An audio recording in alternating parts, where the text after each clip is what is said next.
ഒക്കെ നന്നായിട്ടാണോ നിന്നോട് പെരുമാറുന്നത്? അച്ഛൻ കുഴപ്പമില്ല, പക്ഷേ അമ്മ. എന്താ പറ്റിയത് മോള് പറ. അത് അമ്പലത്തിൽ വെച്ച് ഏട്ടനെ അറസ്റ്റ് ചെയ്തതൊക്കെ പറഞ്ഞ് അമ്മ ഇവിടെ നല്ല ബഹളോ, ആകെ നാണക്കേടായിന്നൊക്കെ പറഞ്ഞ്. അതാരായാലും പറയില്ല മോളെ. ഏത് കുടുംബമാണ് അതൊക്കെ സഹിക്കുക? അവരായതുകൊണ്ടല്ലേ ഒന്നും മിണ്ടാതെ നിന്നെയും കൊണ്ട് പോയത്. അത് മനസ്സിലായി അമ്മേ, പക്ഷെ എനിക്ക് മനുവിന്റെ അമ്മയുടെ മുഖത്തേക്ക് നോക്കുമ്പോ പേടിയാ തോന്നുന്നേ. അത് എന്തുകൊണ്ടാണെന്നറിയോ? ഈ അമ്മായി അമ്മമാരെ കുറിച്ച് കുറെ കഥകളൊക്കെ പറഞ്ഞു കേട്ടിട്ടില്ലേ? അതൊക്കെ മനസ്സിൽ വെച്ച് ആലോചിക്കുന്നതുകൊണ്ട്. മോൾക്ക് ഒരു കുഴപ്പവും വരില്ല. മനുവും സാറയൊക്കെ അവിടെ ഉണ്ടല്ലോ. പിന്നെ അമ്മ ചോദിച്ചു ആദ്യം എപ്പോഴാ കൊണ്ടുവരുന്നേന്ന്.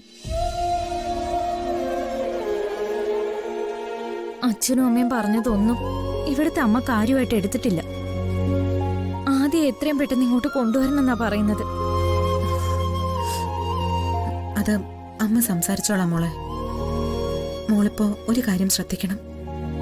നമ്മുടെ ഭാഗത്ത് ഒരു വലിയ വീഴ്ചയുണ്ട്.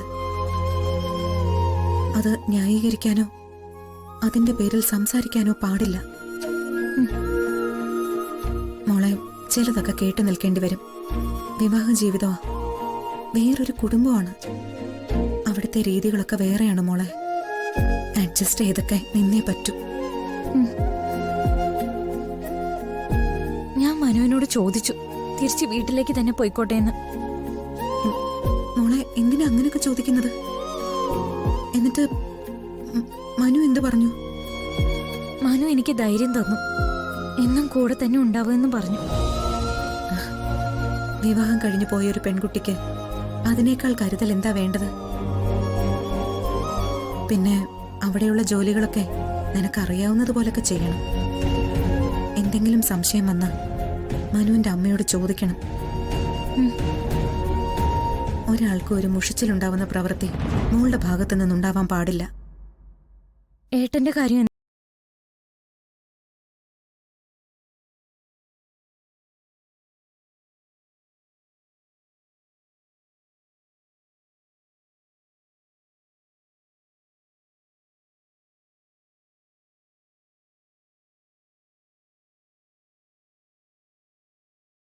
പറഞ്ഞത്.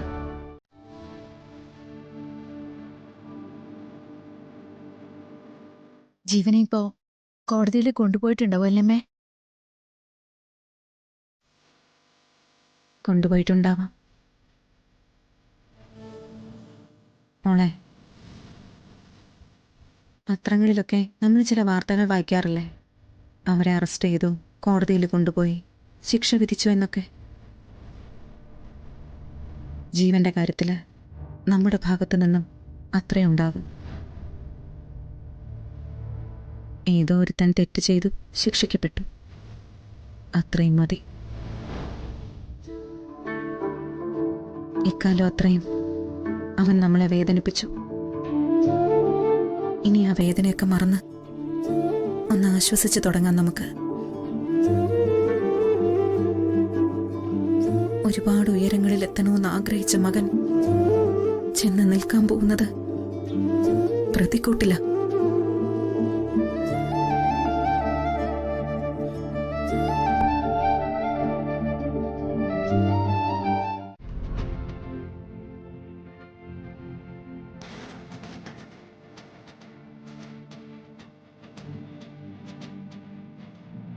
അച്ഛാ, എന്താടി? അച്ഛാ, നിത്യാമ്മ എന്താ ഇപ്പൊ അവിടെ തന്നെ നിക്കണേ? എന്താ നമ്മുടെ വീട്ടിലേക്ക് വരാത്തെ? അത് അതൊക്കെ നിത്യാമ്മയുടെ ഇഷ്ടമല്ലേ? നിത്യാമ്മ അച്ഛൻ കല്യാണം കഴിച്ചല്ലേ, അപ്പൊ നമ്മുടെ വീട്ടിലേക്ക് നിത്യാമ്മ വരണ്ടേ? ഞാൻ ചെന്ന് നിത്യാമ്മ വിളിക്കട്ടെ? വേണ്ട. നീ നിത്യാമ്മയെ കാണുമ്പോ അച്ഛനോട് ചോദിച്ച പോലെ ഒന്ന് നിത്യാമ്മയോട് ചോദിക്കാൻ നിൽക്കണ്ട കേട്ടോ. അതെന്താ? അതിപ്പോ നിനക്ക് പറഞ്ഞാൽ മനസ്സിലാവില്ല. ചോദിക്കരുത്, അത്ര തന്നെ. അപ്പൊ നിത്യാമ്മ ഇങ്ങോട്ട് വരുന്ന അച്ഛൻ ഇഷ്ടല്ലേ? നിത്യാമ്മ വരുന്നതൊക്കെ നിത്യാമ്മയുടെ ഇഷ്ടം മാത്രമാ. ആരെയും വേദനിപ്പിക്കുന്ന ചോദ്യങ്ങൾ നീ ചോദിക്കാൻ പാടില്ല കേട്ടോ. ഇപ്പൊ ഒരു രസമില്ല അച്ഛാ. ആദ്യമാണെങ്കിൽ കളിക്കാനും വരുന്നില്ല, നിത്യാമ്മ മിണ്ടാനും വരുന്നില്ല. എനിക്ക് ബോറടിക്ക. അതെ, അച്ഛൻ കുറച്ച് കഴിഞ്ഞ് പുറത്തു പോകുമ്പോ നീ അച്ഛൻ്റെ കൂടെ വാ. അങ്ങനെയല്ല അച്ഛാ, എനിക്ക് ആദ്യയോട് മിണ്ടണ്ടേ, നിത്യാമ്മയോട് മിണ്ടണ്ടേ, അതാ ഞാൻ പറഞ്ഞത്. നീ കുറച്ച് നാളും കൂടെ ഒന്ന് ക്ഷമിക്ക്. നിത്യാമ്മ നിന്റെ അടുത്ത് നിന്ന് അകന്നൊന്നും പോവില്ല, നിന്റെ അടുത്ത് തന്നെ വരും. ഉറപ്പല്ലേ? ആണെന്നേ. നീ നിത്യാമ്മയ്ക്ക് വേണ്ടി പ്രാർത്ഥിക്കണം. നിത്യാമ്മയ്ക്ക് സമാധാനം കൊടുക്കാൻ ദൈവത്തോട് പറയണം. ഉം?